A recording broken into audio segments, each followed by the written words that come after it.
Hey there, Paula from Lebesgue here. Today I'm going to show you how to use the stock inventory feature in Lebesgue designed to help you manage your products with ease. So before we begin, and in order to get accurate results in your stock inventory analysis, it's important to first set the turnaround time, which is essentially the average manufacturing time for your products so the app can calculate stockouts effectively. And now, once you've done that, let's start with the high selling units risk tab. So this color-coded section highlights products that are at risk of going out of stock. And you can sort them by orders, revenue, or even orders per day in stock to prioritize restocking in a way that works best for you. And the best part is that the app adjusts its predictions based on your data over time, meaning the data you see here gets more precise with each passing day. So next, let's check out the product inventory overview.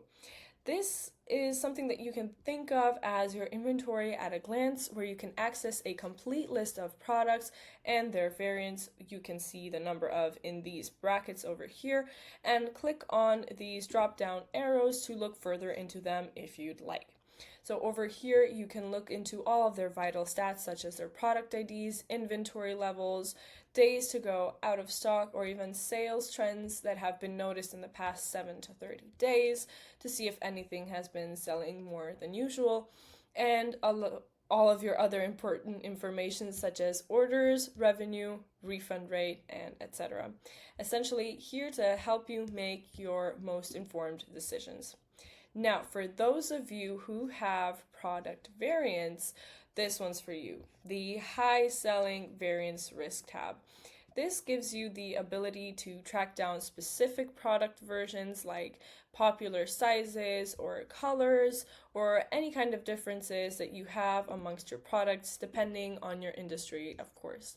And you can filter them by type, essentially their category, or availability status from low to urgent to stay ahead. And if you're looking for a specific variant that you know is very popular, you can always search it by name over here. So this tab ensures you never miss a beat with your variants, crucial for industries with diverse product options. And lastly, but not least, the availability status tab. This overview shows the distribution of products across various availability categories, where you can quickly see which items are fine and which might need immediate attention to keep your stock flowing smoothly. So that's a quick tour of the stock inventory feature. Go ahead and try it out. I promise it'll save you a ton of headaches, and catch you in the next video.